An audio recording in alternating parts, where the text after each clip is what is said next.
All right. Hey, everybody. Amazing to see so many people sitting down, and big ups to Elias for that set. That was amazing. And big ups Sweetbox Audio for delivering those speakers, like really providing a lot more depth than the function ones we used to have. So, for the next hour, we're gonna get nerdy. For the next 10 minutes, we're gonna get nerdy, and then I'll start playing music. But I just wanted to share some thoughts that I've had about DJing and music and taste and selection and all these sort of categories that we sort of use to distinguish between music when we're talking about it. Because like we all have been in a position where we say like, yeah, I listen to everything, and that's bullshit, because I want to see your polka playlist or your like, but the lately, so number one, as you can tell by my everything, I'm autistic and also I have ADHD. So that means I love repetition and systems, but at the same time, I get really, really distracted by new, exciting, shiny things. So my music taste, as a result of this, is pretty broad. And in the last year or two of playing, I've been really struggling with consistency in sets. Like, how do I keep a certain groove going? Like, when your selection is very wide, like, how do you not just throw 60 minutes of curveballs? Like, how do you keep something? What makes some music similar to other, like, music in its own in its field? So I started playing music in Ableton, played with that for a couple years after having produced for 10 years. So I'm coming at this from the sort of producer side, and I'm learning the DJ side. And once I got tired of pushing buttons and bringing my laptop out to sets, I really wanted to learn how to play vinyl. And this, I really needed this, what's it called? Where you type to sort of like sort Legos as a child. Like that's pretty much could be as fun as actually building something, just like putting things into neat piles so that like when a creative idea struck, you could just like fucking go for it. And I have kind of the same approach to like anything creative I do. Do all the boring, like sort of busy work when you're not feeling inspired, and make it easy for yourself once inspiration strikes to sort of make these quick decisions. So for my vinyl collection, I sort of thought about like, okay, do I categorize this by genre? Do I categorize it by year? Do I categorize it by tempo? But because my collection was fucking all over, it was like one record would have a 160 jungle tune, and then like two 128 house cuts, and some like weird ambient, and then a 110 track at the end. So BPM out the window. What I ended up doing was like sort by catalog number, so that I knew if I remembered what label that song was on, I could sort of know where in the alphabet can I place this. On top of that, I wrote out like the BPMs and the titles and which side of the record it was on, just so that like when I was in an environment with low lights, I wouldn't have to be like, first of all, like I would know where in the crate is the thing I'm looking for. And second of all, like I would be able to tell at a glance like, oh yeah, now I have the title of the song without having to pull it out, like hold it up to a tiny little desk light in the booth, and actually make my job easier, like at least the mechanical part of it, and focus more on this like, yeah, selection. Then about a year ago, I transitioned to USBs. I also, yeah, transitioned to being a woman, but the USB thing is bigger. Like that's fucking hard. So over the last year, I've been making a lot of new sort of developing a new style of playing. Like it was so nice to be able to play much more sort of rapid fire. Like it doesn't take you as long to physically find the record, physically like put it on, like take the other one off, like make sure it doesn't get scratched, like line everything up, you have to go for much slower mixes. And it is relatively easy with CDJs if you treat them like a record player with a lot of useless buttons, which I feel like a lot of DJs tend to do. And I felt like I was not using this machine to its full potential. Like, there's so much sorting, there's so much software, like there are so many buttons that you don't strictly need. Like, if you have like 5 buttons that matter on a record player, but here, like, I ended up using the same 5 just with a fucking scroll wheel, which didn't have the tactile information. Like, it made it harder and harder for me to actually just like scroll through a wall of text, like trying to read everything instead of being able to remember a cover or a, like, oh, I remember this picture, or I remember the record is white, or like, I remember it's sort of in the first quarter of my collection.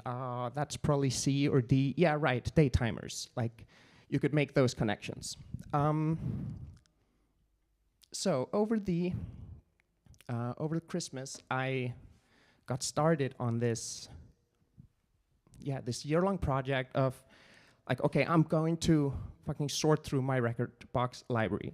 Because what had happened was I had ended up just started playing from the same playlists that I always did.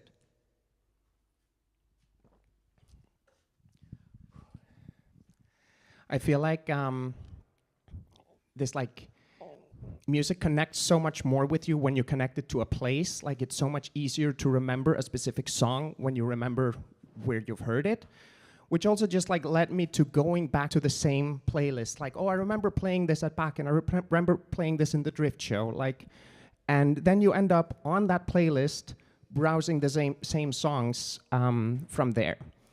And I wanted a place like, the thing with records is it's also like a physical medium. It can only exist in one place at a time.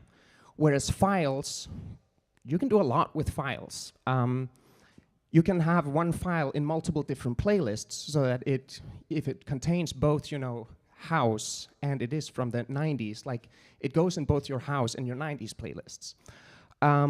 But you can take that a lot further, like, as I have been, diving down the rabbit hole. So what I've been doing is I have been just extensively tagging all of my music. It's like, any of you like grew up with like iTunes, like going through all these like columns of data, like making sure like the album art is the right one, and like everything is like correct order, like this, just managerial entertainment. Like, it's just a neat treat. I've been doing that with my DJ collection, and dividing music based on both like quantitative and qualitative sort of criteria. So again, the being autistic, and like I'm very detail oriented. I always want to get to the bottom of like, what do you mean? But what do you mean though? Like, so when someone says uplifting or driving, what is driving? It's a feeling. Like, okay, great, but how do I put that in a playlist?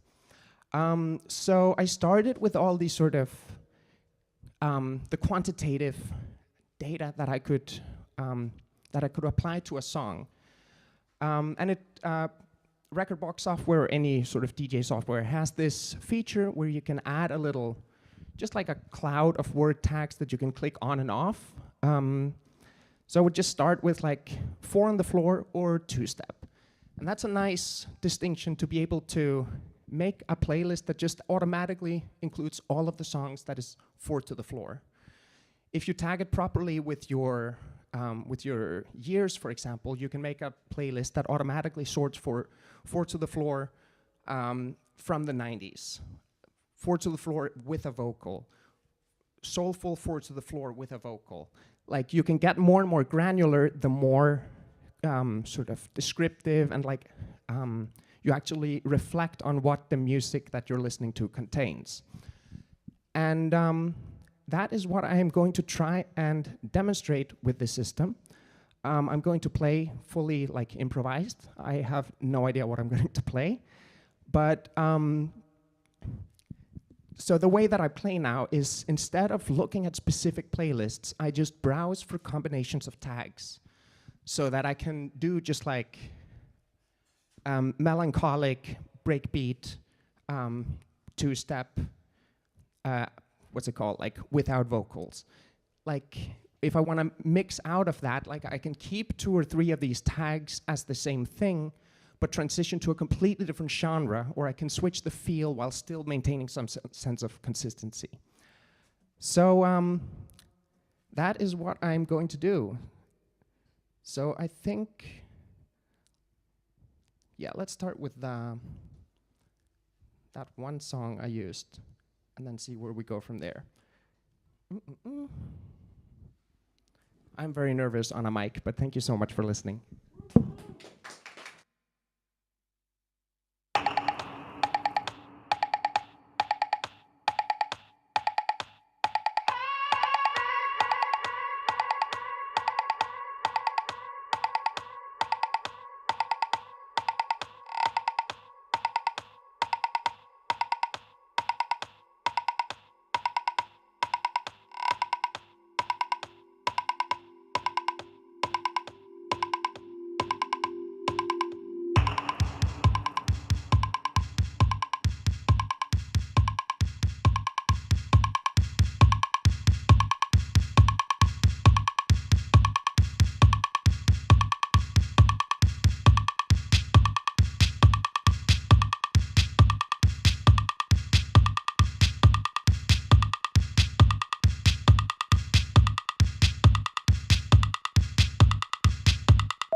is a terrible moment to find out that the search function does not work.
Come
to the back.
banging around here, man.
I hope the things I said in the beginning made sense, even though the search system that I described did not work. But I tried to the best of my abilities. But thank you for listening.